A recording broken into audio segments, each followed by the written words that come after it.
Hello and welcome. I'm here to tell you about the workshop I'm going to be doing for the Energy Psychology Conference. And I'm talking to you from Luxor, Egypt.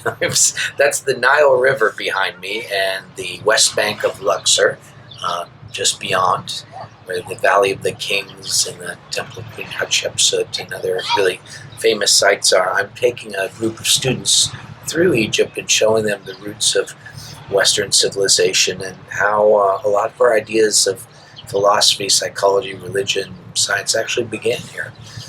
But I'm here today to tell you a little bit more about what I'm going to be doing in the workshop. So this workshop is really about how we filter from our own perspective what we think the client needs or how we communicate to the client. And I'm teaching about the Enneagram. Not as a way to pigeonhole people or to put people into boxes, but to open up our own palette, our own capacity to meet people where they are. And if we're going to be in healing professions, that's pretty important.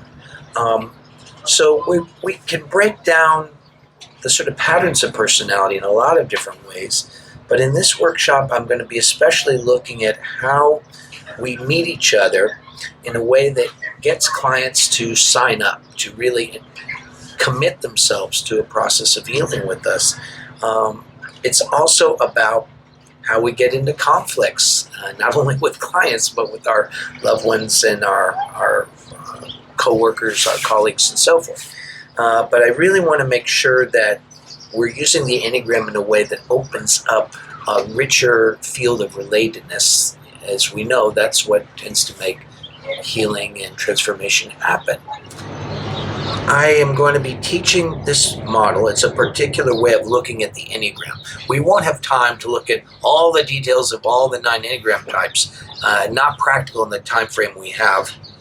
But I'm not there to just describe the psychological types as they appear. My approach to the Enneagram is not so much about types. It's not about putting people in boxes, which is really boring and not particularly helpful. It's more about looking at a way of customizing what will be most developmental for a person. What really helps them open up to a fuller range of themselves.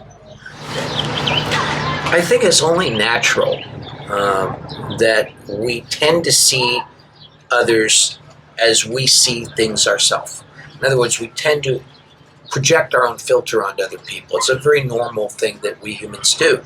We assume that people want what we want, and that can translate into us thinking that what has been good medicine for us will be good medicine for somebody else. And a lot of times that's true, but not all the time. So one of the challenges, how do I get out of the box of my own way of looking at things so I can actually more effectively meet clients where they're coming from, address what their concerns are, and help them enroll in the process of the therapy in a way that will make sense to them. So we're going to be working a lot with that, and there's a lot in the Enneagram field that can open up the possibilities there really substantially. What are the top 3 things that people will walk away with as a result of listening to us at this conference? Well, they will walk away with a recognition of their own filter for sure, and hopefully in a way that has some humor and affection and appreciation, because all of our filters have good stuff in them. It's just that sometimes they're not a match for someone else. So we're going to recognize our own filter. We're going to recognize some other styles of not only how people might do therapy, but from what clients would be looking for. Clients are always sorting, to use an NLP term, for different things when they're looking for someone to work with. So you're going to learn a broader range of ways to engage clients and get them interested in pursuing an ongoing process with you. So that would be, I think, a very important component. And third, we're going to learn how some of the tendencies that we have that get us into conflicts and some of the ways that we can step out of them. I think a lot of the work we're looking at is also about conflict resolution, which is a great thing that clients are always asking us about. It's looking at what people do before they get into a fight to avoid getting into a fight. Like, how do we address that? How do we make our peace offering to the other person before we get mad at them? And so that we don't get mad at them, and so they don't get mad at us. So that's a pretty important component. Can you give an example or story about what you will be teaching?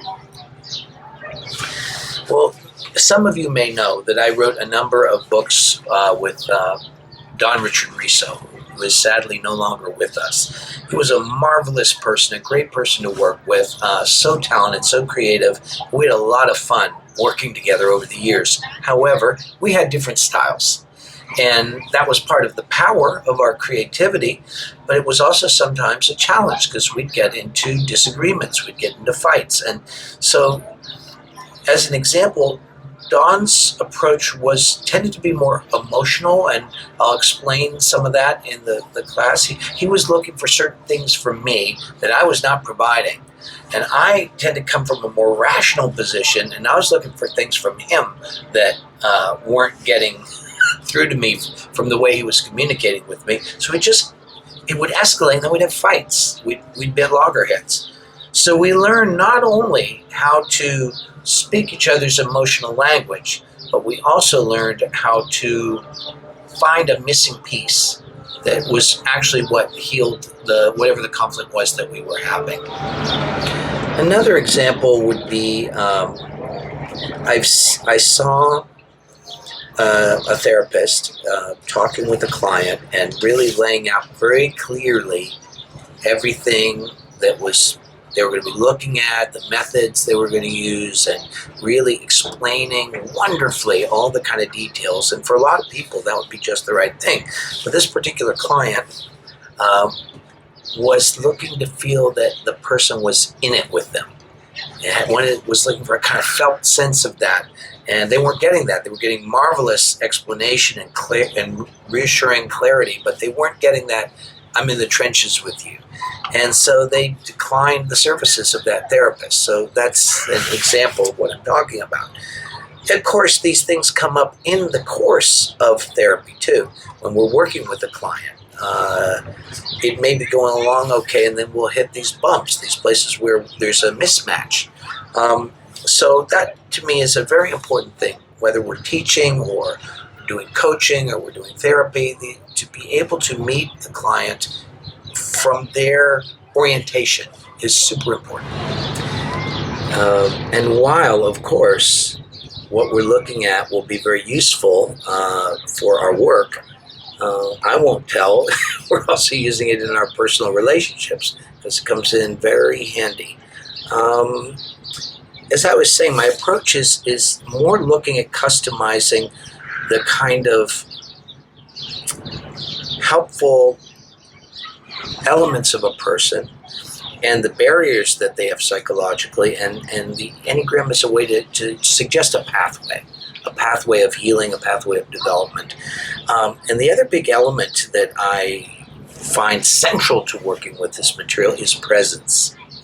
Now that's become kind of a buzzword these days, presence, mindfulness, but we really look at it from the point of view of the Enneagram in terms of embodiment, the felt sense as it's often described, being able to be with our emotional content, which takes time and development, as many of us know, and being able to have a kind of lucid, quiet, but receptive mind.